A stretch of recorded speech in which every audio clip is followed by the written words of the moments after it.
Hello friends, mission job में आपका स्वागत है। दोस्तों, सफलता निरंतर प्रयास से होती है, सफलता निरंतर प्रयास से मिलती है और सकारात्मक सोच से मिलती है। इसलिए हमेशा जब भी मेहनत करें तो लगातार करें, निरंतर करें और सकारात्मक सोच के साथ करें। और आज का वीडियो इसी मोटिवेशन के साथ शुरू करते हैं।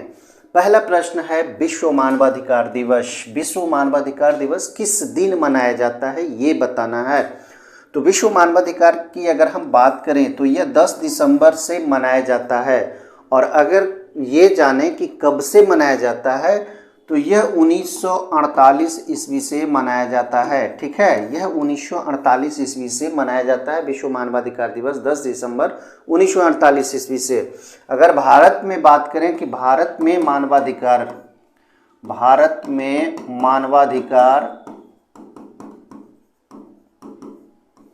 ठीक है, आयोग की स्थापना कब की गई है? आयोग की स्थापना की बात करें तो यह की गई है 1993 ईस्वी में। और किस तिथि को मनाया जाता है? तो 12 अक्टूबर को मनाया जाता है। 12 अक्टूबर को मनाया जाता है। तो इसे याद रखें, भारत में मानवाधिकार आयोग की स्थापना 1993 ईस्वी में की गई है और यह कब से मनाया जाता है? 12 अक्टूबर से मनाया जाता है। भारत की चर्चा हो रही है। अगर विश्व की बात की जाए तो 10 दिसंबर से 1948 ईस्वी से लगातार मनाया जा रहा है। 10 दिसंबर को यह मनाया जाता है। अगला दूसरा नंबर सवाल देखेंगे, उत्तरी गोलार्ध में जो व्यापारिक पवनें होती है वो किस दिशा में बहती है? इसका सही जवाब हो जाएगा ये उत्तर पूर्व दिशा में बहती है। उत्तर पूर्व दिशा में व्यापारिक पवनें बहती है। आगे देखें, चूना पत्थर की चट्टान ठीक है कायांतरित हो जाती है, यानी कि रूपांतरित होती है। रूपांतरित होकर क्या बनती है ये बताना है। हर एक प्रश्न को या तो आप नोट करते जाएं या स्क्रीनशॉट लें, ध्यान देना है। देखिए, कायांतरित जब चूना पत्थर की चट्टान होती है तो संगमरमर का निर्माण होता है। संगमरमर का निर्माण जो होता है वो चूना पत्थर रूपांतरित होकर बनता है। अगर ग्रेफाइट की यहाँ पे बात करें तो ये आग्नेय चट्टान के उदाहरण है। आग्नेय चट्टान के उदाहरण है क्या? ये ग्रेफाइट, ग्रेनाइट भी आग्नेय चट्टान का ही उदाहरण है। आग्नेय चट्टान। अगर क्वार्टजाइट की बात करें तो यह भी कायांतरित चट्टान के उदाहरण है। कायांतरित चट्टान।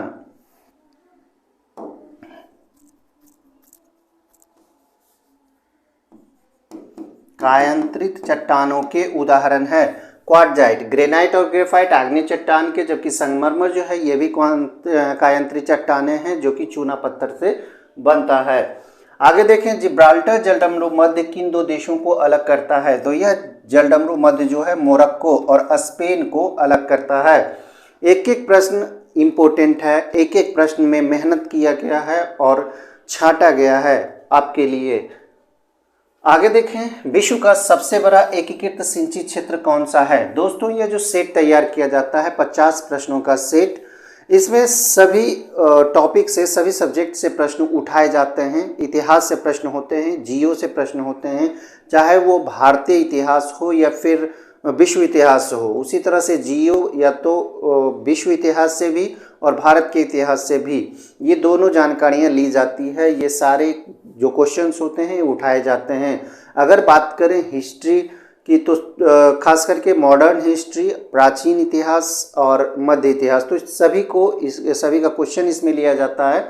उसी तरह से साइंस जो है उसमें बायोलॉजी हो, फिजिक्स हो, केमिस्ट्री हो, तीनों को इसमें लिया जाता है। विविध से प्रश्न उठाए जाते हैं। यानी कि यह जो जीएस है 50 प्रश्नों का एक अपने आप में महत्वपूर्ण स्थान रखता है। इसलिए ये सेट आपके लिए बेहद इंपॉर्टेंट है। सभी सब्जेक्ट से इसमें प्रश्न आते हैं। अब देखें, विश्व का सबसे बड़ा एकीकृत सिंचित क्षेत्र की बात करें तो यह सिंधु घाटी क्षेत्र है, जो कि कहाँ है? ये पाकिस्तान में है। कहाँ है? पाकिस्तान में है। और यह विश्व का सबसे बड़ा एकीकृत सिंचित क्षेत्र है। बेहद इंपॉर्टेंट सवाल है ये। विश्व में कपास उत्पादन करने वाले सबसे बड़ा क्षेत्र, एक स्थान पर केंद्रित की बात हो रही है, किस देश में स्थित है? तो कपास अगर बात आता है तो ये अमेरिका में है। ठीक है, ये कहाँ है? अमेरिका में है। आगे देखेंगे 7वां नंबर सवाल, विश्व में प्राकृतिक गैस का सबसे अधिक भंडार की बात हो रही है, किस देश में विद्यमान है? तो यह देश है रसिया। ठीक है, रूस में यह चीज विद्यमान है। आगे देखेंगे विश्व मौसम विज्ञान संगठन कब अस्तित्व में आया, यानी कि कब इसकी स्थापना की गई है। तो यह किया गया है 1950 ईस्वी में। ठीक है, 1950 ईस्वी में। मुख्यालय की अगर हम चर्चा करें यहाँ पे मुख्यालय की, तो यह जेनेवा में स्थित है। ये भी याद रखें, ये इंपॉर्टेंट है। जिनेवा कहाँ है, तो स्विट्जरलैंड में है, स्विट्जरलैंड में है। एक एक पॉइंट आपके लिए महत्वपूर्ण है, इसलिए हम यहाँ पे देते जाते हैं और हर एक चीज को समझाते हैं। तो इसलिए दोस्त प्रयास जरूर करें, तभी सफलता आपको मिलेगी, और निरंतर करें। ठीक है। अगला, ग्रीनलैंड निम्नलिखित में से किस देश के क्षेत्राधिकार में आता है। तो ग्रीनलैंड के बारे में सबसे पहले आप जानें, तो ग्रीनलैंड जो है विश्व का सबसे बड़ा द्वीप है, विश्व का सबसे बड़ा द्वीप। ठीक है, याद रखना है, विश्व का सबसे बड़ा द्वीप है ग्रीनलैंड, और यह डेनमार्क के क्षेत्राधिकार में आता है, डेनमार्क के क्षेत्राधिकार में आता है। 10वां देखिए, भारतीय इतिहास में बाजार मूल्य नियंत्रण पद्धति। इंपॉर्टेंट प्रश्न, हर एक प्रश्न आपके लिए इंपॉर्टेंट है। अलाउद्दीन खिलजी, अलाउद्दीन खिलजी को बाजार नियंत्रण पद्धति के लिए जाना जाता है। आगे 11, अजंता की गुफाओं में अंकित चित्रकारी किस धर्म से संबंधित है। तो अजंता की गुफा जो है ये कहाँ है, यह महाराष्ट्र में है। अजंता की गुफा जो है ये महाराष्ट्र में है, याद रखना है।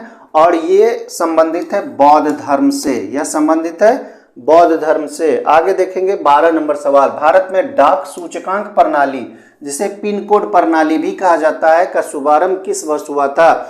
तो यह शुभारंभ किया गया था 1972 ईस्वी में।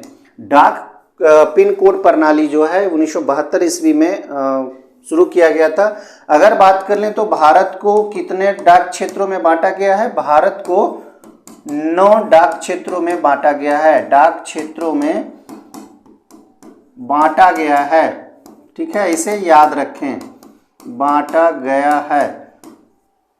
आपका सवाल एक होता होगा कि ये तो हम अभी तक सुने हैं 8 डाक क्षेत्रों में बांटा गया है, तो फिर ये 9 कहाँ से आ गया। सही आप सुने हैं, 8 डाक क्षेत्र जो होता है ये भौगोलिक क्षेत्रों के लिए होता है, भौगोलिक क्षेत्रों के लिए होता है। ठीक है, जबकि एक यानी कि 9वां जो होता है यह सेना के लिए आरक्षित है, सेना के लिए।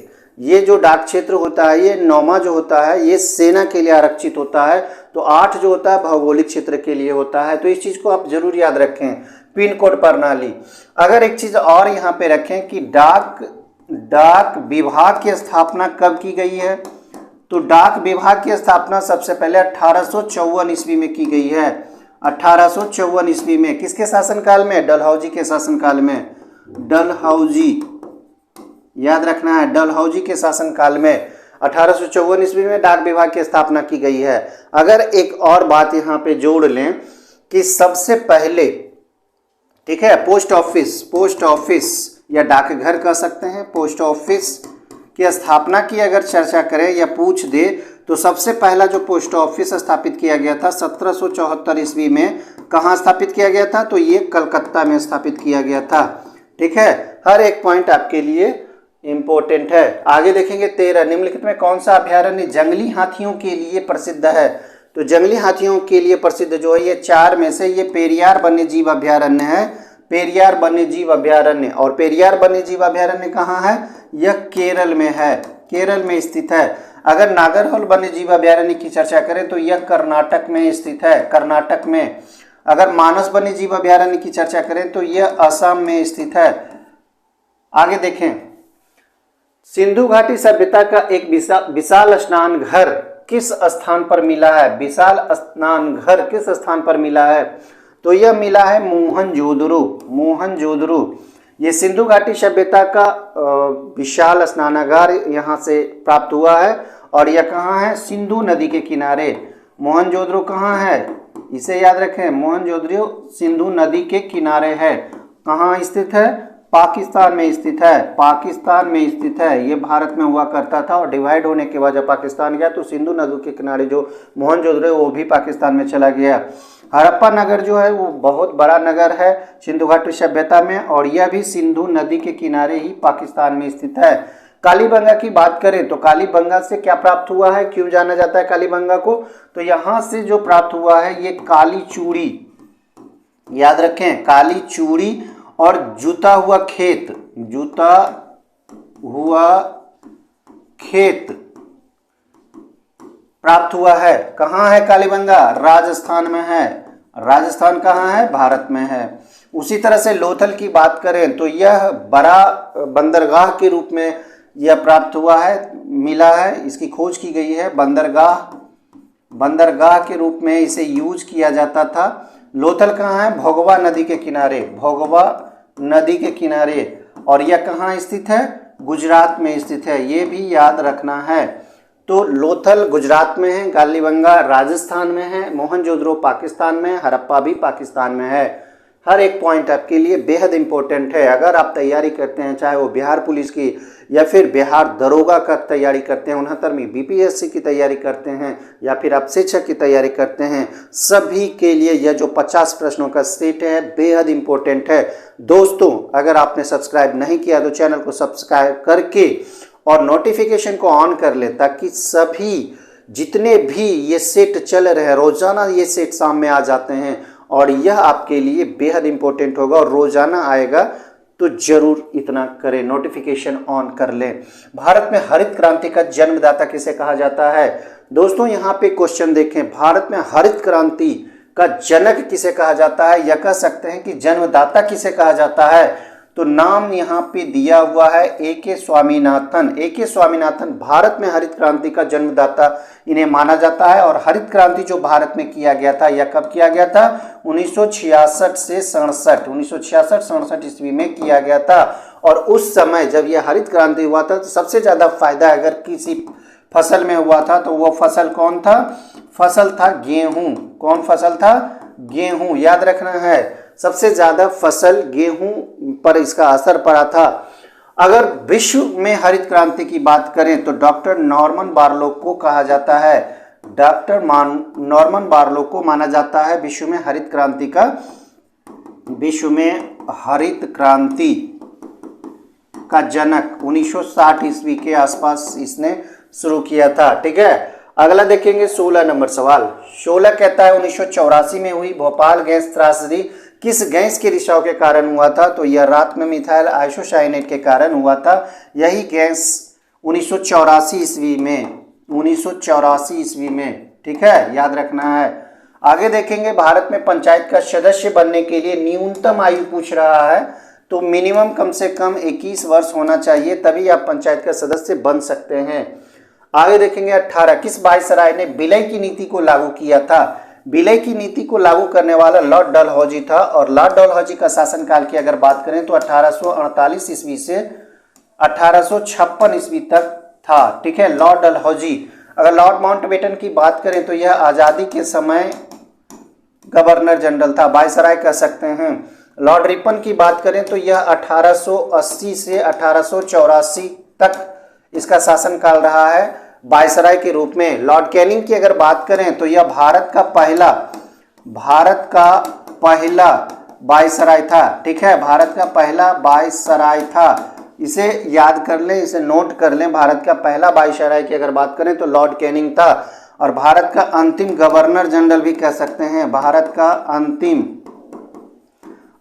गवर्नर जनरल भी था। ठीक है, और इसका कार्यकाल जो था कब तक, इसका कार्यकाल की अगर बात करें तो 1857 से 61 तक इसका कार्यकाल रहा है। ठीक है, तो हर एक पॉइंट को आप नोट करते जाएं। लॉर्ड कैनिंग भारत का अंतिम गवर्नर जनरल था, क्योंकि 1858 का जो अधिनियम आया था उसके तहत पहला वायसराय बना था लॉर्ड कैनिंग, और गवर्नर जनरल का पद समाप्त कर दिया गया था। आगे देखेंगे 19 नंबर सवाल। निम्नलिखित में से किस मुगल शासक ने हिंदू तीर्थ यात्रा कर को समाप्त कर दिया था? यहां ध्यान दें, हिंदू तीर्थ यात्रा कर किसने समाप्त किया था? तो यह था अकबर के द्वारा ऐसा किया गया था। आगे देखेंगे भारत का प्रथम वायसराय की बात की जा रही है, अभी तुरंत इसकी चर्चा हमने की थी। 1857 ईस्वी में यह किया गया था और लॉर्ड कैनिंग के द्वारा 1858 ईस्वी में किया गया था, लॉर्ड कैनिंग के द्वारा लॉर्ड कैनिंग प्रथम वायसराय बना था, भारत का प्रथम वायसराय लॉर्ड कैनिंग बना था। ठीक है, Lord Ripon, William Harvey, Lord Dalhousie, ये सारे नहीं होंगे, लॉर्ड कैनिंग इसका सही जवाब हो जाएगा। आगे देखेंगे 21 नंबर, 1815 ईस्वी में कलकत्ता में आत्मीय सभा की स्थापना की गई थी, किसके द्वारा? राजा राम मोहन राय के द्वारा। सब मॉडर्न हिस्ट्री का क्वेश्चन है, राइज से यहाँ पे लिया गया है, मॉडर्न हिस्ट्री से ढेर सारे क्वेश्चन बने हैं। तो राजा राम मोहन राय, राजा की उपाधि किसने दिया था? इस राजा की उपाधि किसके द्वारा दिया गया था? तो यह दिया गया था अकबर द्वितीय के द्वारा।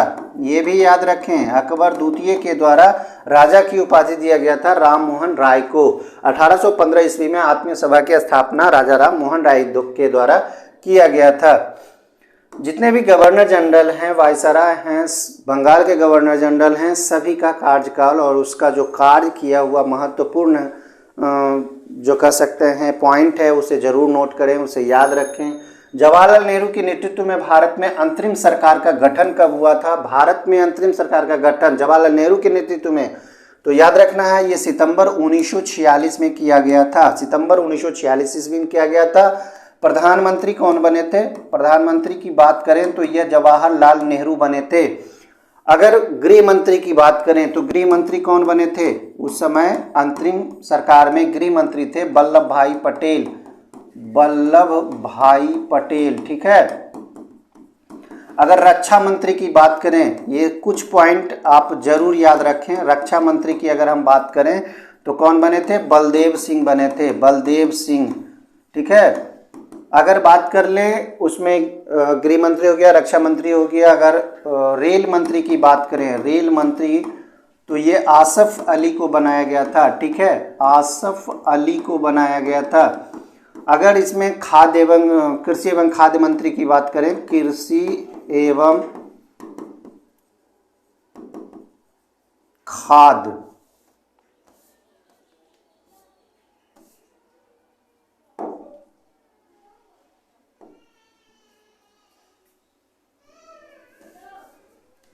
कृषि एवं खाद्य मंत्री यह कौन थे? ये बने थे राजेंद्र प्रसाद, राजेंद्र प्रसाद। उसी तरह श्रम मंत्री की बात करें, श्रम मंत्री ये कौन बने थे? जगजीवन राम, जगजीवन राम बने थे श्रम मंत्री। अगर वित्त मंत्री की बात करें, वित्त मंत्री की बात करें तो लियाकत अली बनाए गए थे, लियाकत अली, वित्त मंत्रालय इन्हें सौंपा गया था। ठीक है, अगर शिक्षा मंत्री की बात करें, शिक्षा मंत्री की अगर बात करें तो शिक्षा मंत्री किन्हें बनाया गया था? ये बनाया गया था राजगोपालाचारी को, राजगोपालाचारी को।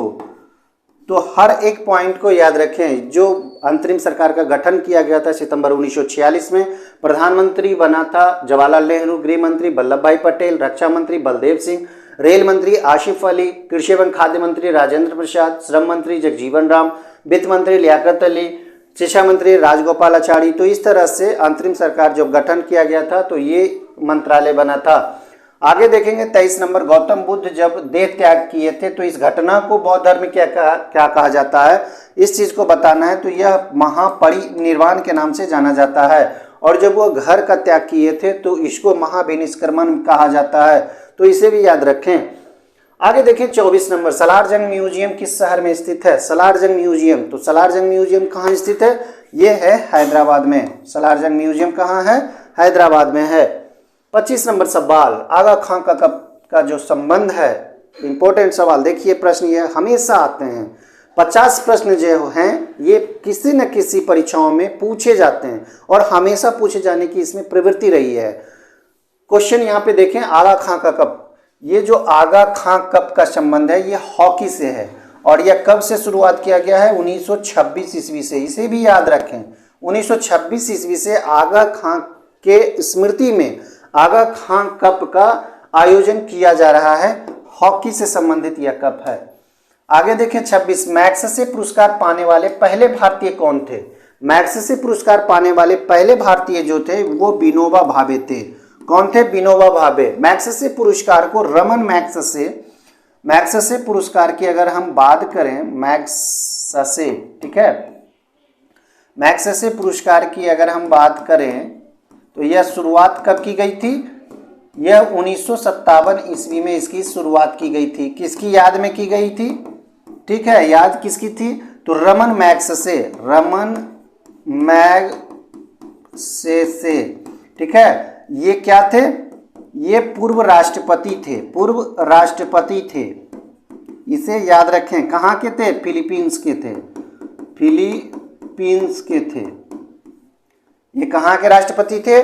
पूर्व राष्ट्रपति थे रमन मैग्सेसे, जो कि फिलीपींस के राष्ट्रपति थे। और उन्हीं की याद में, स्मृति में 1957 ईस्वी से इस पुरस्कार की शुरुआत की गई थी। और 1958 ईस्वी में पहला पुरस्कार वितरित किया गया था। पहला पुरस्कार, ठीक है, पहला पुरस्कार वितरित किया गया था। और पहला पुरस्कार ही विनोबा भावे ने जीता था। पहला पुरस्कार ही विनोबा भावे ने जीता था। कहने का मतलब है कि रमन मैग्सेसे का जो पहला पुरस्कार था वह विनोबा भावे जीता था। और विनोबा भावे पहले भारतीय थे जो कि यह पुरस्कार जीते थे। तो दोनों यह प्रश्न किसी तरह से भी पूछा जाए तो विनोबा भावे ही इसका सही जवाब होगा। एक बात और, मैग्सेसे पुरस्कार को एशिया का नोबेल कहा जाता है। एशिया का नोबेल कहा जाता है। किसको? मैग्सेसे पुरस्कार को। ठीक है, आगे देखें 27। कोई विधेयक धन विधेयक है या नहीं? यहां ध्यान दें। इसका फैसला कौन करता है? तो ये लोकसभा के अध्यक्ष इसका फैसला करते हैं। आगे देखेंगे, भारतीय संविधान को अपनाया गया। ध्यान दें, क्वेश्चन कितना यहां पे है, ठीक है, फंसाने वाला। गवर्नर जनरल द्वारा, भारतीय संसद द्वारा, ब्रिटिश संसद द्वारा, संविधान सभा द्वारा। तो जो भारतीय संविधान को अपनाया गया था वो अपनाया गया था संविधान सभा के द्वारा अपनाया गया था। ये कंफ्यूजन करने वाला सवाल है, लेकिन ध्यान देना है इसमें। कब अपनाया गया था? तो 26 नवंबर 1949 ईस्वी को। ठीक है, संविधान सभा के द्वारा भारतीय संविधान को अपनाया गया था 26 नवंबर 1949 ईस्वी को। आगे देखिए, निम्नलिखित में कौन सा एक अस्थायी कण है? तो अस्थायी कण की अगर हम चर्चा करें तो ये न्यूट्रॉन है। यह उदासीन होता है, इस पे चार्ज जो होता है क्या होता है? उदासीन होता है। और यह नाभिक में रहता है, नाभिक में होता है यह। इलेक्ट्रॉन की बात करें तो इसमें जो चार्ज होता है ये ऋणात्मक चार्ज होता है। क्या चार्ज होता है? ऋणात्मक, नेगेटिव भी कह सकते हैं। जब बाहरी कक्षा में चक्कर लगाता है, याद रखना है। प्रोटॉन जो होता है इसमें धनात्मक चार्ज होता है, धनात्मक चार्ज। और यह कहाँ होता है? नाभिक में होता है। आगे देखेंगे 30 नंबर सवाल। किस मुगल शासक को 2 बार राज्याभिषेक हुआ था? तो कौन सा था? औरंगजेब का जो राज्याभिषेक हुआ था 2 बार हुआ था। एक खुद को अपना राज्याभिषेक करवाया था, एक 1658 ईस्वी में, ठीक है, 1658 ईस्वी में, और एक हुआ था 1659 ईस्वी में। दोनों को याद रखना है, ठीक है। औरंगजेब को 2 बार राज्याभिषेक हुआ था। पूरे मुगल साम्राज्य की अगर चर्चा करें तो अकबर के शासनकाल में भू राजस्व सुधार, ध्यान दें, कौन उत्तरदायी था? तो टोडरमल। बेहद इंपॉर्टेंट सवालों का जमाव रहा है। एक एक प्रश्न आपके लिए बेहद इंपॉर्टेंट है। निम्नलिखित में कौन सा अंतिम मुगल सम्राट था? ध्यान से देखें, अंतिम मुगल सम्राट की चर्चा की जा रही है। तो इसका सही जवाब अगर आप जाने तो यह बहादुर शाह द्वितीय था। बहादुर शाह द्वितीय जो था अंतिम मुगल सम्राट था। और इसका जो कार्यकाल रहा है यह 1837 से 1857 तक रहा है। और अंग्रेजों द्वारा इसे निर्वासित किया गया था रंगून। कहाँ निर्वासित किया गया था? रंगून निर्वासित किया गया था। रंगून कहाँ है? बर्मा में है, जहां इसकी मौत हो गई थी। तो बहादुर शाह द्वितीय ही अंतिम मुगल सम्राट था। अगर अकबर द्वितीय की बात करें तो अकबर द्वितीय का जो कार्यकाल रहा है वो 1806 से रहा है 1837 ईस्वी तक। ये भी याद रखना है। आलमगीर द्वितीय की अगर हम चर्चा करें तो इसका जो कार्यकाल रहा है यह 1754 ईस्वी से रहा है। कब तक? 59 तक रहा है। अगर शाह आलम द्वितीय की बात करें तो शाह आलम द्वितीय का जो कार्यकाल रहा है यह रहा है 1759 से लेके 1806 तक, ठीक है। ये याद रखना है। शाह आलम द्वितीय के शासन काल में ही बक्सर का युद्ध हुआ था 1764 ईस्वी में, जो अंग्रेजों के खिलाफ लड़ा था, हेक्टर मुंडो के खिलाफ लड़ा था। शाह आलम द्वितीय का संयुक्त सेना था, किसका किसका, अवध का और बंगाल का, जिसमें शाह आलम द्वितीय का नेतृत्व ही हारा था। आगे देखेंगे 33 नंबर सवाल। हैदर अली की मृत्यु 1782 में होती है, ठीक है। किस युद्ध के दौरान हुई थी ये बताना है। 1782 में हुई थी, लेकिन किस युद्ध के दौरान हुई थी? देखिए इसका सही जवाब हो जाएगा द्वितीय आंग्ल मैसूर युद्ध। तो द्वितीय आंग्ल मैसूर युद्ध जो हुआ था ये 1780 से शुरू हुआ था और कब तक चला था? 84 तक चला था, ठीक है, 84 ईस्वी तक। और इसका जो समापन किया गया था, इस युद्ध को समाप्त किया गया था मैंगलोर की संधि के द्वारा। मैंगलोर की संधि, मैंगलोर की संधि के द्वारा इस युद्ध को समाप्त किया गया था। याद रखना है। तृतीय आंग्ल मैसूर युद्ध की बात करें तो यह 1790 से शुरू हुआ था और 92 तक चला था, ठीक है, 92 तक चला था, 1790 से 92 में। और उस समय जो गवर्नर जनरल था वो कौन था? कॉर्नवालिस था। याद रखना है, कौन था? कॉर्नवालिस था। और वॉरेन हेस्टिंग्स इस समय था, वॉरेन हेस्टिंग्स था। याद रखना है, वॉरेन हेस्टिंग्स था। चतुर्थ आंग्ल मैसूर युद्ध की बात अगर हम यहाँ पे करें तो ये 1799 ईस्वी में हुआ था, जिसमें टीपू सुल्तान की हार हुई थी, यानी कि मौत हुआ था। टीपू सुल्तान मारा गया था, ठीक है। और इसमें जो वायसराय या गवर्नर जनरल कह सकते हैं, तो गवर्नर जनरल कौन था? लॉर्ड बेलेजली था। याद रखना है, लॉर्ड बेलेजली था। लॉर्ड बेलेजली 1799 ईस्वी में था। प्रथम आंग्ल मैसूर युद्ध की अगर हम चर्चा करें, प्रथम आंग्ल मैसूर युद्ध की चर्चा करें तो यह हुआ था 1767 से लेके 69 ईस्वी तक। तो हर एक पॉइंट को आप याद रखें। प्रथम आंग्ल मैसूर युद्ध 1767 से 69, द्वितीय की अगर बात करें तो 1780 से 84 तक, जो मैंगलोर की संधि से समाप्त हुआ था और इसी में हैदर अली की मृत्यु हुई थी। तृतीय आंग्ल मैसूर युद्ध 1790 से 92 कॉर्नवालिस के बीच हुआ था, इसमें टीपू सुल्तान की हार हुई थी। चतुर्थ आंग्ल मैसूर युद्ध 1799 ईस्वी में हुआ था, जिसमें टीपू सुल्तान का मौत हुआ था, यानी कि मारा गया था युद्ध स्थल पर, और बेलेजली के शासनकाल में हुआ था। आगे देखें, ठगों के दमन में निम्नलिखित में से कौन संबंध है? तो यह संबंध था कर्नल स्लीमैन ठगों के दमन से संबंधित है। और यह कब हुआ था? 1830 ईस्वी, इसे याद रखें। और इस समय कौन था गवर्नर जनरल? तो याद रखना है, विलियम बेटिंग था। कौन था? विलियम बेटिंग था। याद रखना है ये भी। आगे सवाल, किसके शासन में ब्लैक हॉल दुर्घटना घटित हुई थी? ब्लैक हॉल दुर्घटना जो घटित हुई थी वह सिराजुद्दौला के शासनकाल में हुआ था।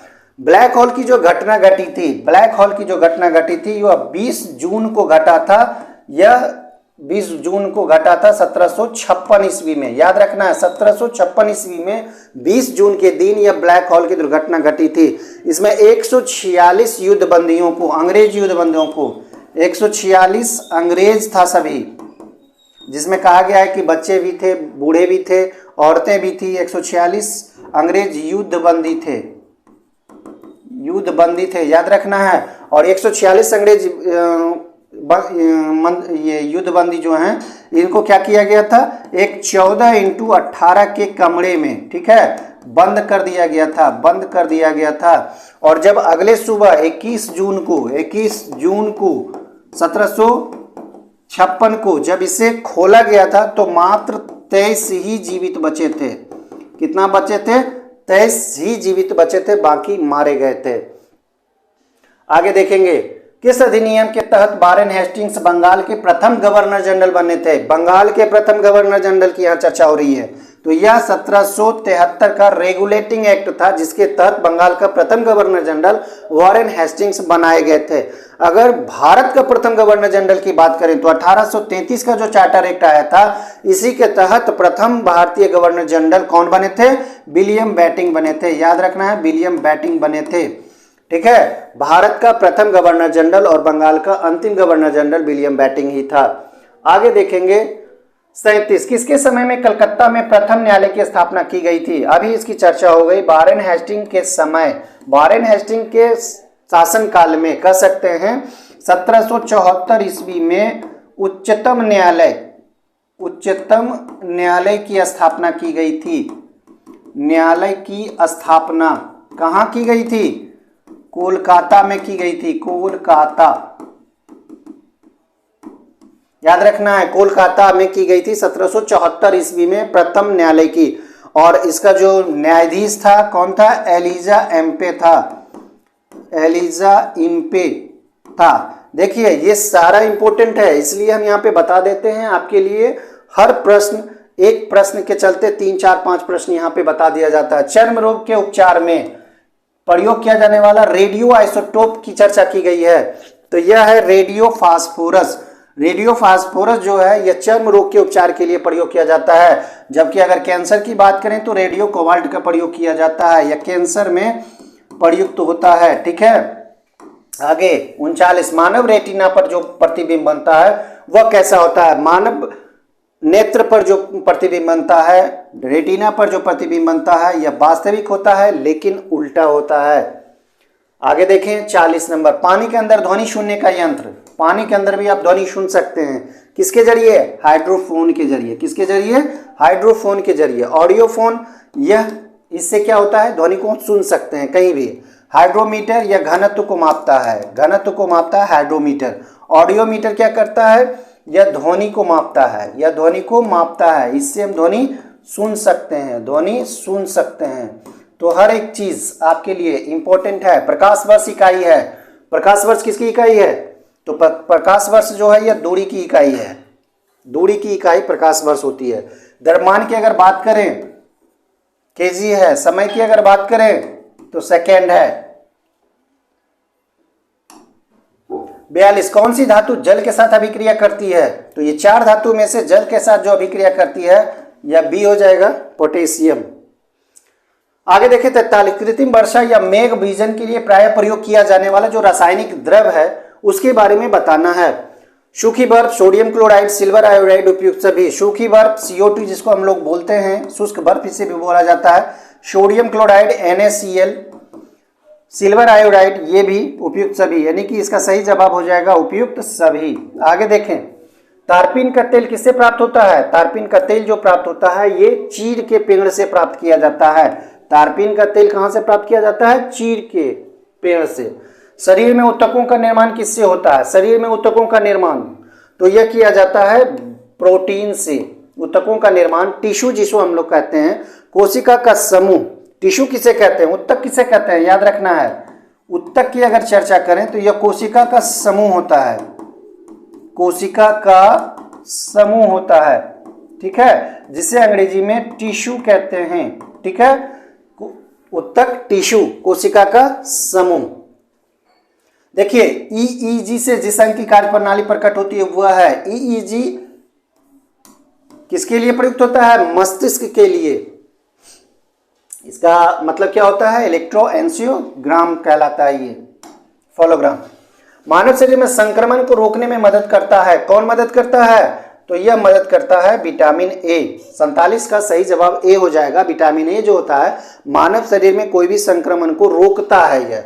तो बेटी ये विटामिन ए है। इसे रासायनिक नाम क्या है? इसे क्या बोला जाता है? रेटिनॉल के नाम से हम लोग जानते हैं। अगर विटामिन B1 की बात करें तो इसे थायमीन के नाम से जानते हैं। और इसकी कमी से बेरी बेरी रोग होता है। कौन रोग होता है? बेरी बेरी रोग। और रेटिनेल की कमी से रतौंधी भी होता है। याद रखना है, रतौंधी भी होता है।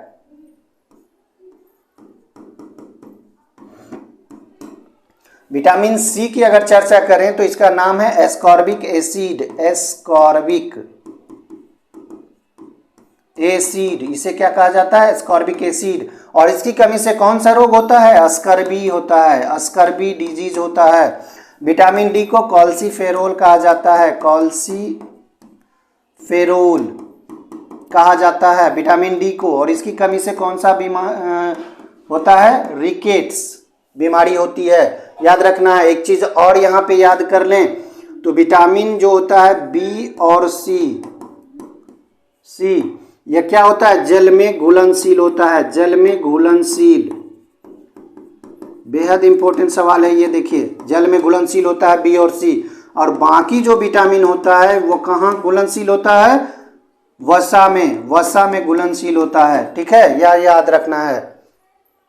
आगे 48 नंबर, छिली हुई सब्जियों को धोने से कौन सा विटामिन निकल जाता है? अगर छील लेते हैं सब्जी को, छील दिया जाता है, तो सब्जी को छीलने के बाद विटामिन सी जो होता है, जो उसमें पाया जाता है, ये समाप्त हो जाता है।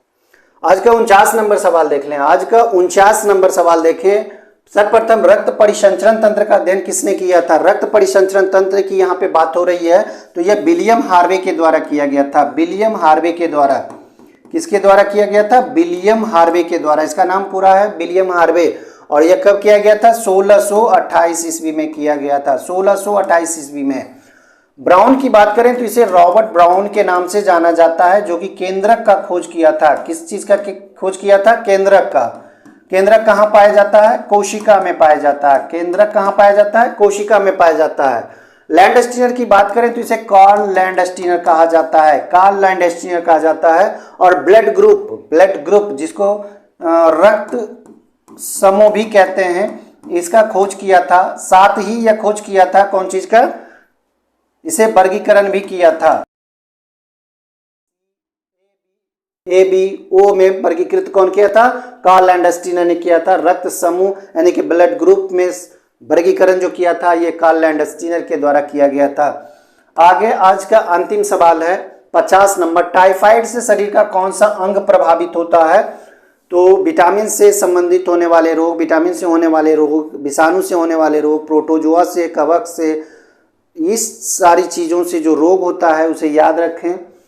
तो टाइफाइड से जो अंग प्रभावित होता है ये आंत होता है। और टाइफाइड जो होता है ये जीवाणु जनित रोग होते हैं, जीवाणु जनित रोग है। तो इस चीज़ को याद रखें। हर एक पॉइंट आपके लिए बेहद इंपॉर्टेंट है। और हम बार बार कहते हैं कि मेहनत का कोई विकल्प नहीं होता, मेहनत का कोई विकल्प नहीं होता। हमेशा याद रखें इस चीज़ को। और मेहनत किस्मत का मोहताज नहीं होता। तो दोस्तों आज का वीडियो समाप्त हुआ। लाइक जरूर करें, दूसरों को शेयर करना ना भूलें। धन्यवाद और जय हिंद।